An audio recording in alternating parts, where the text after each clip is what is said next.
kutoka idhaa hii ya Kiswahili ya Radio Fortune Africa, kituo chako kinachokuwa kwa kasi sana duniani.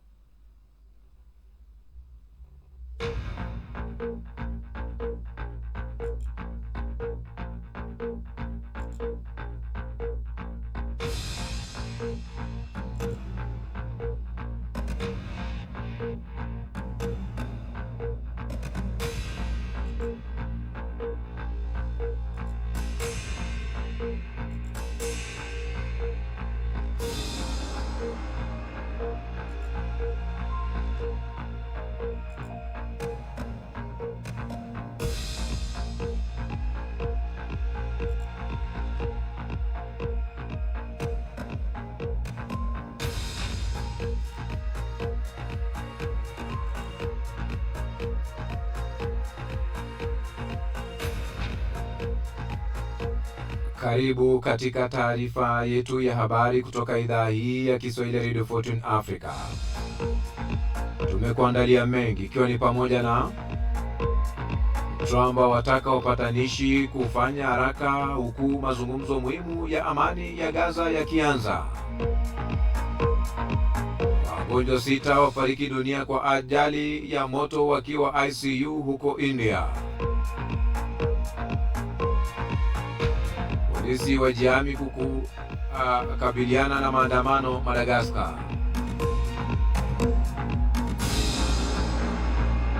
Idadi ya vifo kutokana na maporomoko ya shule Indonesia yafikia 54.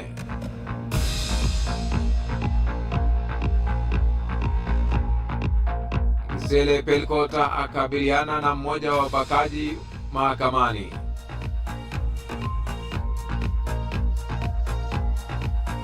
Hakuna mwitikio wa kutosha wa jumuiya ya kimataifa kuhusu mashambulio ya Urusi, Zelensky asema.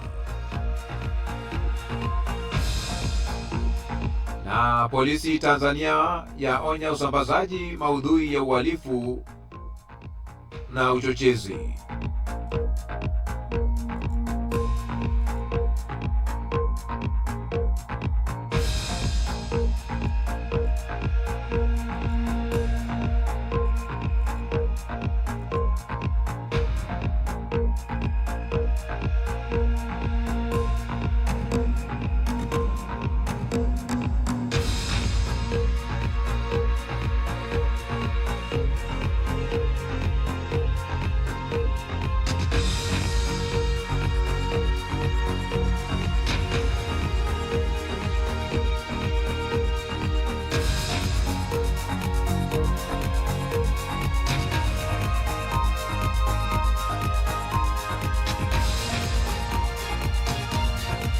Naam.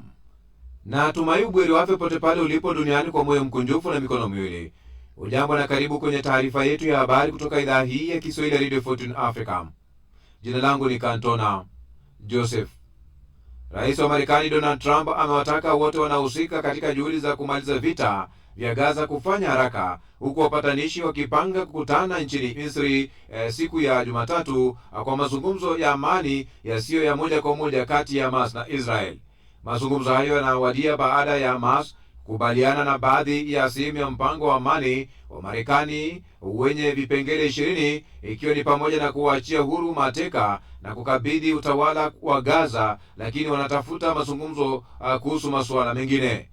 Majibu ya kundi hilo hayakutaja matakwa muhimu ya kuweka silaha chini na kutokuwa na jukumu la baadaye katika utawala wa Gaza. Mpango huo wenye vipengele patao 20 unapendekeza kusitishwa mara moja kwa mapigano na kuachiliwa kwa mateka 48, 20 pekee kati yao wanaodhaniwa kuwa hai badala ya mamia wa Gaza wanaozuiliwa. Netanyahu amesema katika hotuba ya runinga siku ya Jumamosi kwamba anatumai kutangaza kuachiliwa kwa mateka katika siku zijazo. Shughuli za uokoaji zinaendelea baada ya mamia kukwama mlima Everest. Zaidi ya wasafiri 200 walikwama kwenye theluji kwenye miteremko ya Tibeta na mlima Everest, huku vyombo vya habari vya serikali vya Uchina vikisema kuwa wote wamewasiliana na mamlaka. takribani wasafiri 350 wamehamishwa hadi sehemu salama katika kitongoji cha eneo hilo. Haya yanajiri huku kukiwa na hali mbaya ya hewa katika eneo hilo. Katika nchi jirani ya Nepal, takribani watu 47 wamefariki dunia tangu Ijumaa baada ya mvua kubwa ya kusababisha maporomoko ya ardhi na mafuriko. Everest ndiyo kilele cha juu zaidi ulimwenguni cha zaidi ya mita zipatazo 8849. Ingawa watu wengi hujaribu kupanda kilele kila mwaka, inachukuliwa kuwa safari hatari sana. Jeshi la polisi nchini Tanzania limetoa onyo dhidi ya kile wanachodai matumizi mabaya ya mitandao ya kijamii kueneza maudhui yanayodhaniwa kuwa ya uhalifu na uchochezi, kufuatia kusambaa kwa video inayomwonyesha mtu anayejitambulisha kwa jina la Captain Tesha ambaye ni afisa wa jeshi la Tanzania. Katika video hiyo, mwanaume ambaye hadhi yake ya kijeshi haijathibitishwa anaonyesha ukosoaji mkali kwa serikali, akidai ufisadi, uingiliaji wa kisiasa katika jeshi na ukiukwaji wa haki za binadamu. Katika video hiyo ambayo ilikuwa ya saa 1 na dakika 20, Kapteni Tesha anaonekana akimtaka mkuu wa jeshi la ulinzi wa wananchi wa Tanzania Jacob Mkunda kuchukua jukumu hilo na kuhakikisha nchi inaungana na kuzingatia haki za raia wake. Rais wa Ukraine Volodymyr Zelensky amekosoa kukosekana kwa mwitikio wenye nguvu kutoka kwa jumuiya ya kimataifa hadi kuongezeka kwa mashambulio ya Urusi kwenye miundombinu ya Ukraine. Kwa mujibu wa Zelensky, Urusi imekataa ofa zote ili kusitisha vita au angalau kusitisha mashambulio, na sasa inajaribu waziwazi kujaribu miundombinu ya kiraia, haswa miundombinu ya gesi na gridi ya nishati katika usiku wa majira ya baridi. Zelensky alitoa wito kwa udhibiti mkali kuhusu usafirishaji wa vifaa muhimu na hatua madhubuti dhidi ya vifaa vinavyoungwa mkono vikosi vya Urusi. Mwathiri wa ubakaji mkubwa wa Ufaransa Gisele Pelicot anarejea mahakamani Jumatatu hii kukabiliana na mmoja wa washambulizi mwanaume pekee ambaye anakata rufaa dhidi ya hukumu ya kesi ya mwaka jana, ambapo jumla ya washtakiwa 51 walipatikana na hatia ya kumbaka akiwa amelala, akiwa amewekewa dawa na mumewe katika nyumba ya familia yao. Wakati huo msimamo wa Bi Pelicot kwa umma ulionekana kama wakati uliokuwa na chachu katika mapambano dhidi ya unyanyasaji wa kijinsia, lakini nchini Ufaransa matumizi hayo yanaonekana kufifia. Alikuwa amesikia tu akisema kwamba akimuuliza mwanamke mzee kuhusu athari za kesi ya Pelicot kwa Ufaransa, huku akitishia kuharibu kamera yao. Sasa amekuwa akieleza kuwa mji huo ulikuwa umechoka kuhusishwa na moja ya kesi za ubakaji maarufu zaidi duniani. Idadi ya waliofariki dunia kutokana na kuporomoka kwa jengo la shule nchini Indonesia imefikia 54, mamlaka imesema, huku waokoaji wakiendelea kutafuta zaidi ya watu wapatao 12 waliopotea. Mamia wanafunzi, wengi wao wakiwa wavulana, walikuwa wamekusanyika kwa ajili ya maombi katika shule ya bweni ya Kiislamu ya El Hosn huko Java Mashariki ilipoporomoka Jumatatu iliyopita ilipokuwa ikijengwa. Shirika la kukabiliana na majanga nchini Indonesia limesema kuwa hilo ndilo janga baya zaidi nchini humo mwaka huu. Waokoaji wanatarajiwa kukamilisha zoezi lao la kuwatafuta waathiriwa 13 walionaswa chini ya vifusi kufikia mwisho wa siku. Wachunguzi bado wanatafuta sababu ya kuanguka kwa jengo hilo. Baadhi ya viongozi wamesema jengo hilo la ghorofa 2 lianguka kwa sababu msingi wake haukuwa dhabiti.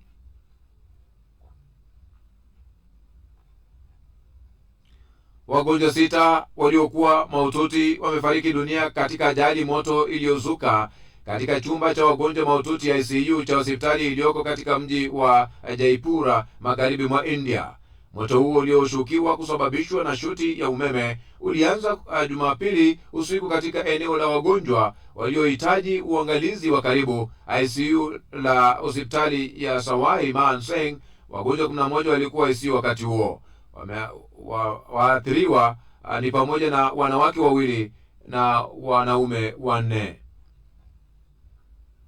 Polisi waliojihami kwa silaha za kuzuia ghasia wamezingira maeneo ya chuo kikuu cha Antananarivo nchini Madagascar na kuweka vizuizi katika barabara ya kuingia chuoni hapo.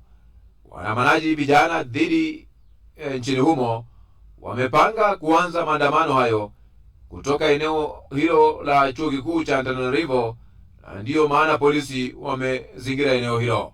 Tayari makundi ya vijana hao yameanza kukusanyika chuoni hapo. Ni taarifa ya habari kutoka idhaa hii ya Kiswahili ya Radio Fortune Africa. Sasa hivi moja kwa moja tunaenda kwenye ripoti za waandishi wa habari, ambapo hivi sasa awamu hii ya pili tunashirikiana na shirika la DW kwenye matangazo yetu ya mbashara, ambapo wakati huu basi moja kwa moja tunapokea taarifa ya ripoti za waandishi kutoka shirika la DW, ambapo ni washirika wetu kwenye matangazo yetu ya Afrika leo mchana.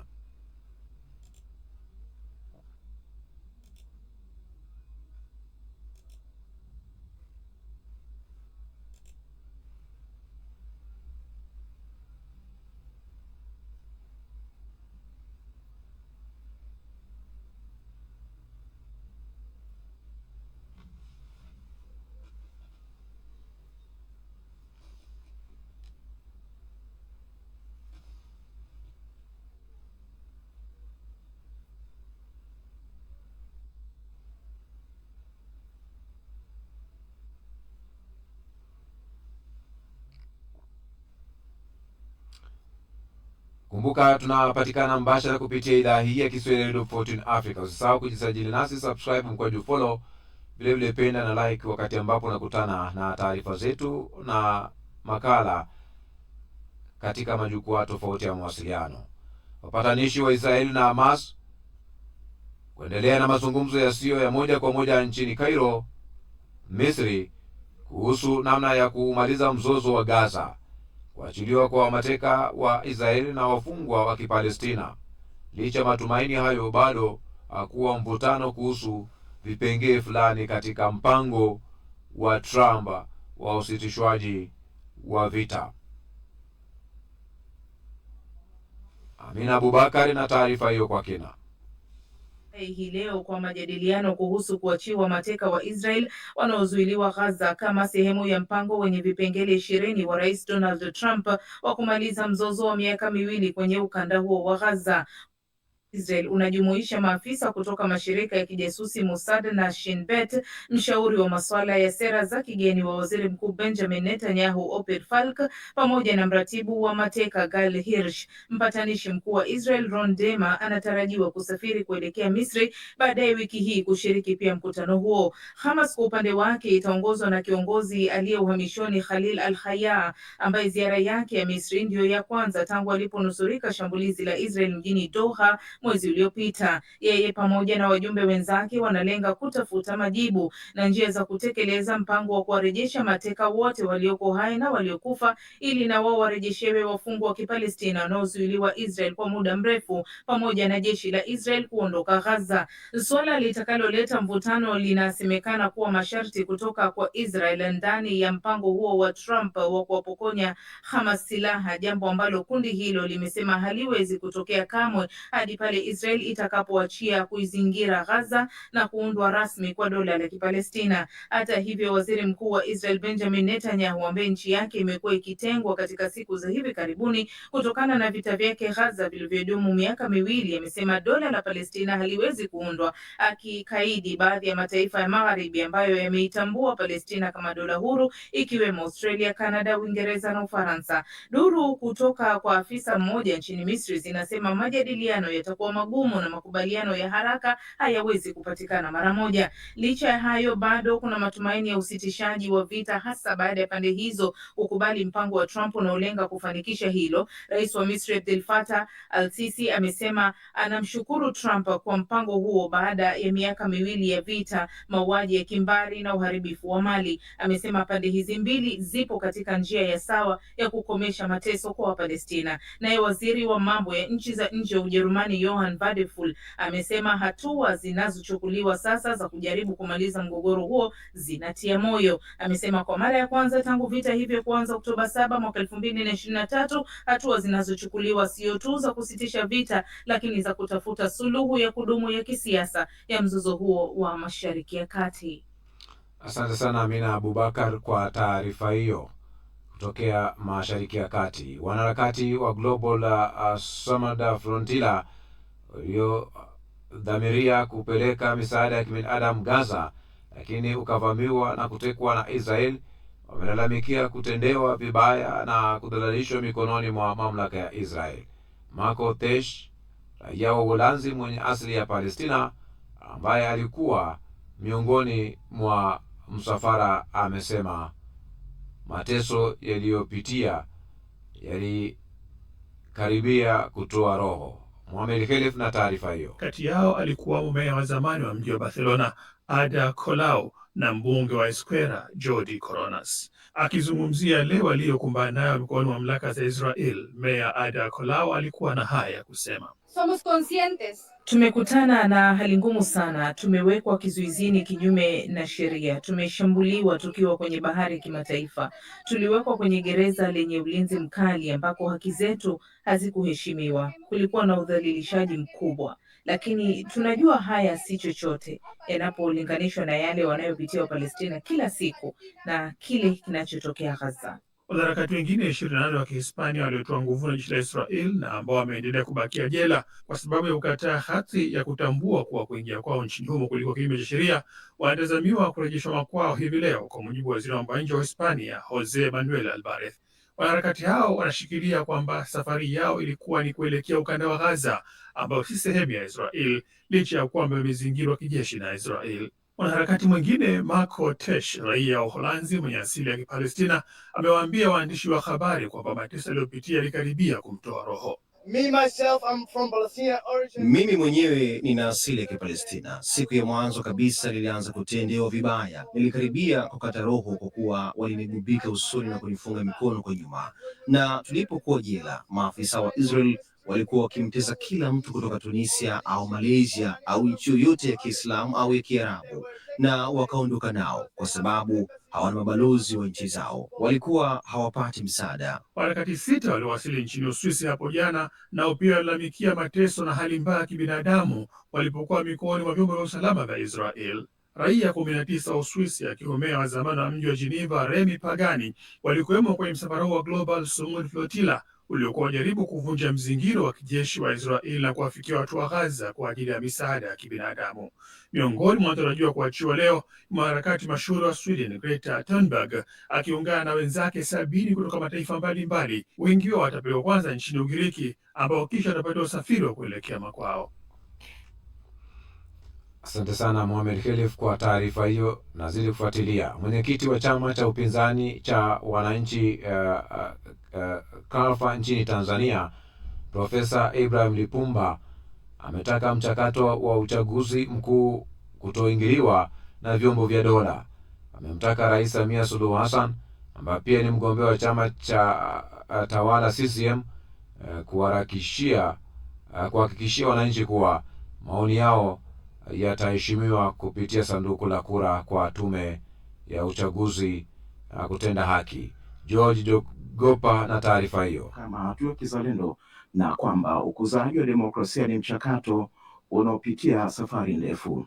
Amesema Rais Samia anapaswa kuweka mazingira ya ukweli na uwazi katika uchaguzi huu, akisisitiza mgombea atakayechaguliwa na wapiga kura ndiye anayopaswa kutangazwa pasi na vyombo vingine kuingilia mchakato wake. Mama Samia, ni muhimu ukawaeleza vyombo vyako kwamba nahitaji uchaguzi wa Oktoba 29 kura zihesabiwe kama zilivyopigwa na wananchi. Ama hatua hivi karibuni ya Mtanzania mmoja alijitambulisha kwamba ni afisa wa jeshi la wananchi JWTZ aliyejitambulisha kwa jina la Captain Tesha kutoa taarifa iliyozua sokomoko imezidi kuibua baadhi ya makundi ya watu, na safari mwenyekiti wa taasisi ya Mwalimu Nyerere Joseph Butiku akionya juu ya kuliingiza jeshi hilo katika masuala ya kisiasa kuleta balaa katika taifa. Katika mkutano wake na waandishi wa habari uliofanyika mjini Msoma, kiongozi wa siku nyingi amesema yeye binafsi haamini mtu huyo ni mwanajeshi na kwamba kauli yake hiyo imelenga kuvuruga mshikamano wa kitaifa. Wala siamini kwamba ndani ya jeshi letu tuna watu wa aina hiyo.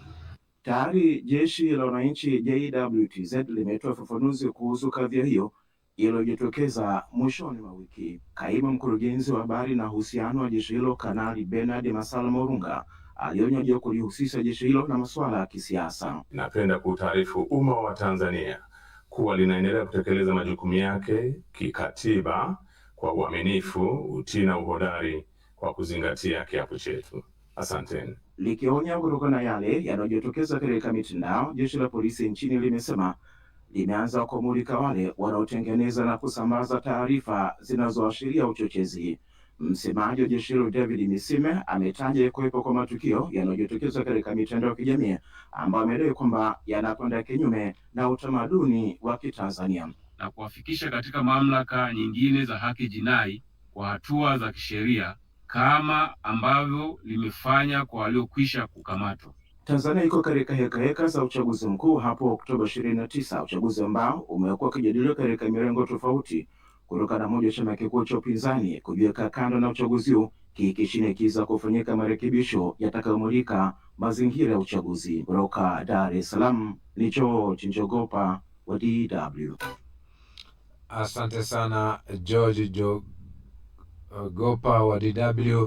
Nazidi kusonga mbele, ni taarifa ya habari kutoka idhaa hii ya Kiswahili ya Radio Fortune Africa, kituo chako kinachokuwa kwa kasi sana duniani, wakati ambapo ni taarifa ya Afrika leo mchana, ambapo habari za dunia sehemu ya pili ni uchambuzi, ripoti za waandishi, ambapo tunashirikiana na DW. Waziri mkuu mpya wa nchini Ufaransa ajiuzulu siku moja baada ya kutangaza baraza lake la mawaziri. Hatua imeitumbukiza nchi hiyo katika awamu mpya ya mzozo wa ndani wa kisiasa. Zainab Aziz na taarifa zaidi. Lecornu, kiongozi wa chama cha mrengo wa kushoto cha Le France Insoumise LFI, Jean-Luc Mélenchon, mara moja ametoa wito kwa wabunge wapitie upya hoja ya kuondolewa madarakani rais wa Ufaransa Emmanuel Macron. J'appelle un retour aux urnes parce que dans une démocratie. Ninatoa wito wa kufanyika uchaguzi kwa sababu katika demokrasia kweli Wafaransa wameonyesha kukataa kwa nguvu kabisa kama walivyofanya kwenye chaguzi za ubunge na katika bunge la Ulaya. Ninaamini hakuna njia nyingine isipokuwa kuwataka raia hao wa Ufaransa wafanye maamuzi tena kwa kupiga kura, kwa sababu kadiri tunavyosubiri ndivyo tunavyocheza na utulivu wa nchi na kuongezea wasiwasi wananchi. Lakini kwa bahati mbaya Rais Emmanuel Macron halisikii hili. Et je regrette qu'Emmanuel Macron ne l'entende pas. Naye kiongozi wa chama cha siasa kali za mrengo wa kulia cha National Rally, Jordan Bardella, ametoa wito wa kufanyika kwa uchaguzi wa mapema. Mgombea urais mara 3 wa chama cha siasa kali za mrengo wa kulia nchini Ufaransa, Marine Le Pen, pia amehimiza ufanyike uchaguzi wa mapema wa bunge baada ya kujiuzulu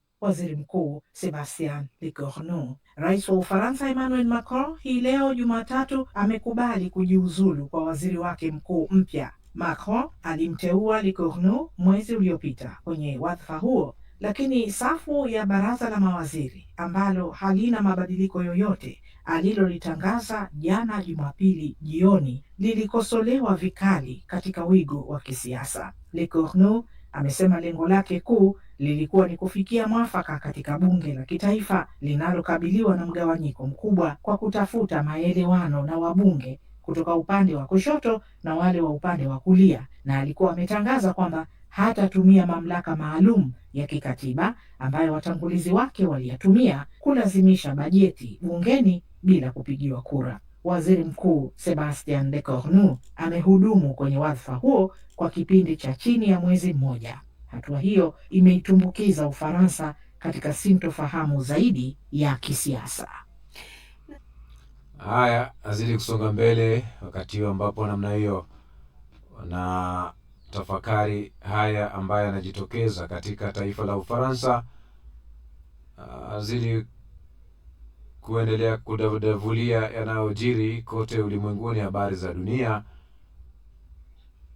kupitia idhaa hii ya Kiswahili Radio Fortune Africa na shirikiana na shirika la DW. Wakati huu basi moja kwa moja tunaungana naye Elma Mwazaya kwa taarifa zaidi. Mitambo ya nishati iliharibiwa kwenye shambulio hilo. Kufikia leo asubuhi, wakazi wa maeneo 24 hawana huduma za umeme hata baada ya wataalam kushughulika usiku kucha.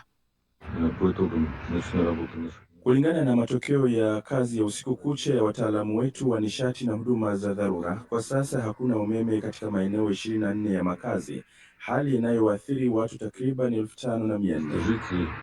Kwa mujibu wa wizara ya ulinzi ya Urusi, droni 251 za Ukraine zilidunguliwa zilipoingia anga yake, kadhalika rasi ya Crimea usiku kwa mkia leo. Mabaki ya droni zilizodunguliwa yalisababisha moto kwenye uwanja wa kiwanda cha kuchakata mafuta cha Tuapse kilichoko eneo la Krasnodar. Hata hivyo, moto huo ulizimwa baada ya muda usiokuwa mrefu.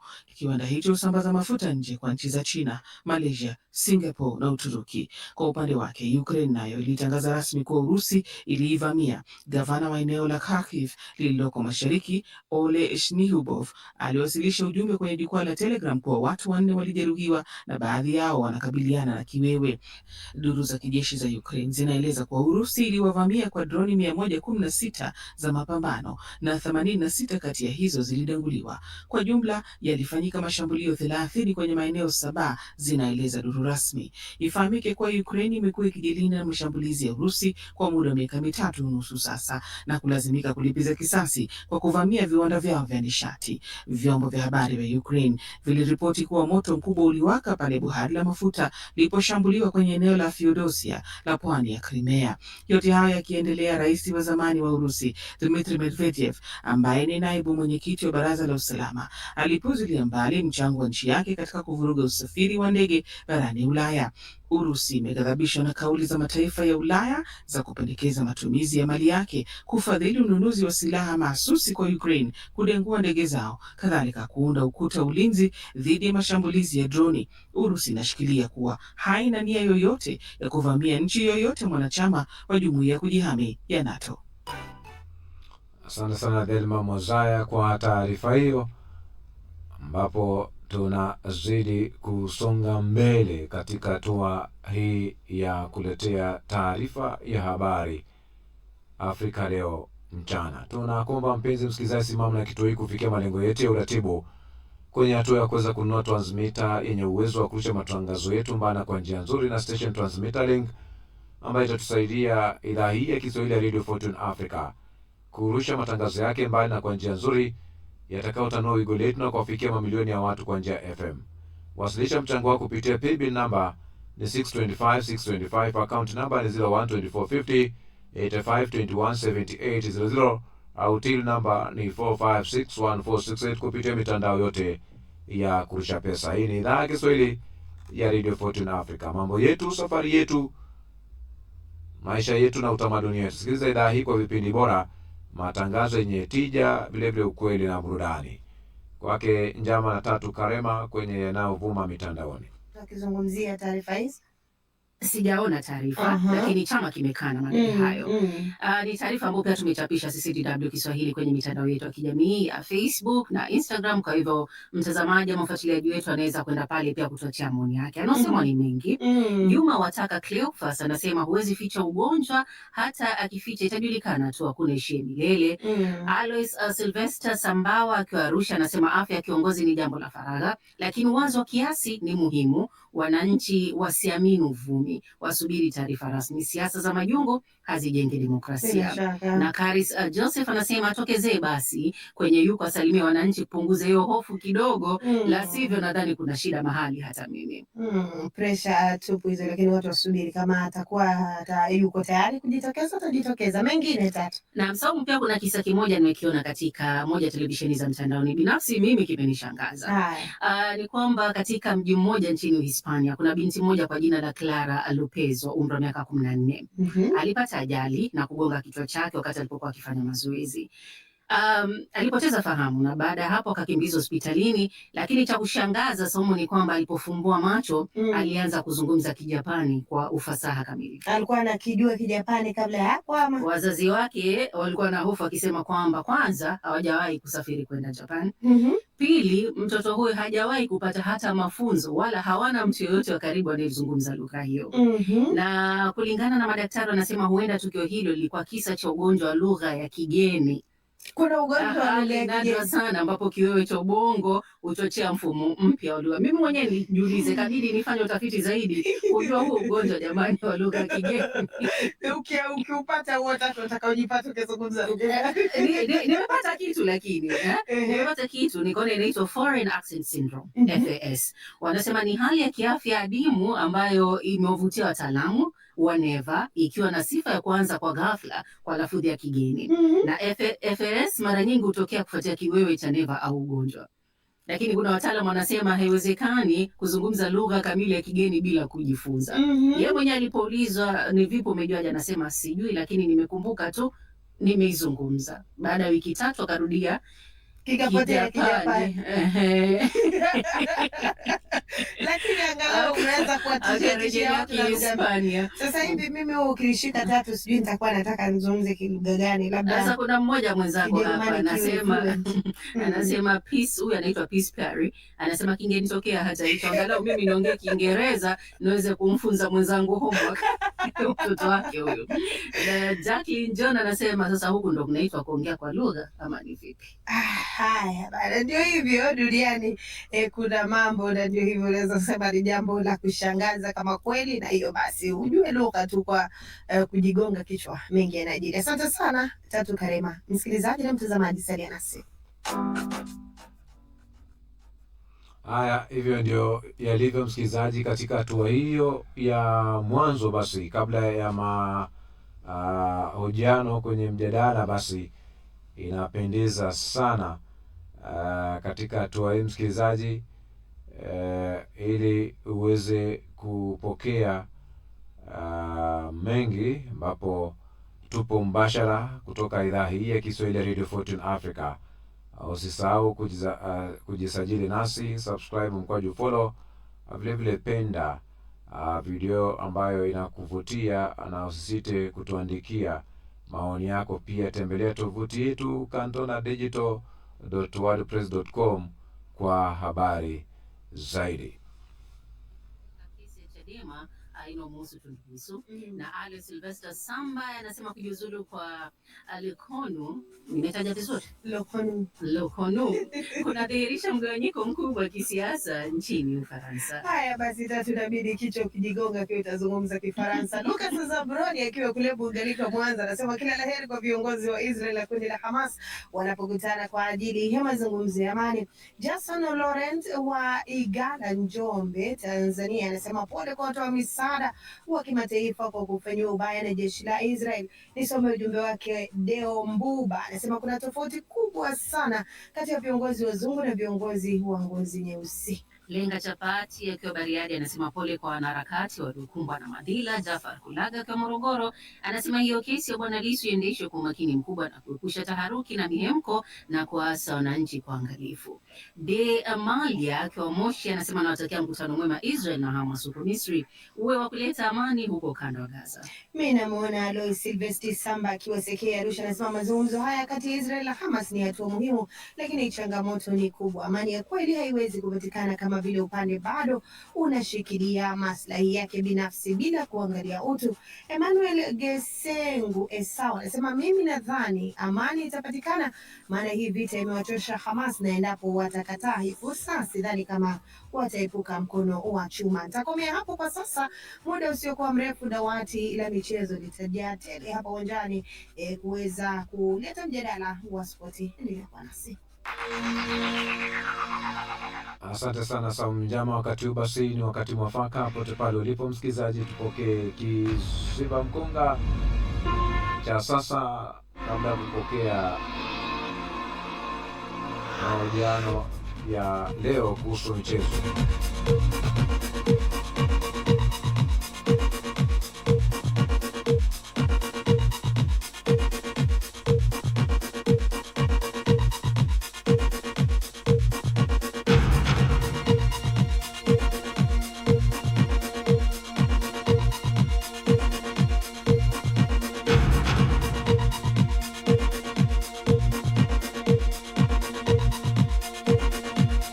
katika kiziba mkonga cha sasa. Katika hiki kipindi cha mahafali ya shule, katika kipindi hiki cha mahafali ya shule mbalimbali, unaweza kufahamu tabia na mitazamo ya mzazi kupitia mwonekano wa mtoto wako.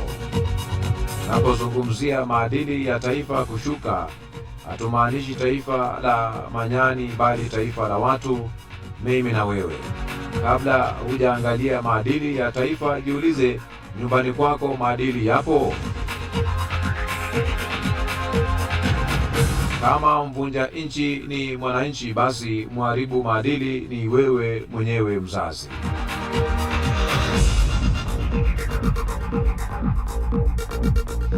Na hicho ndicho kiziba mkonga cha sasa.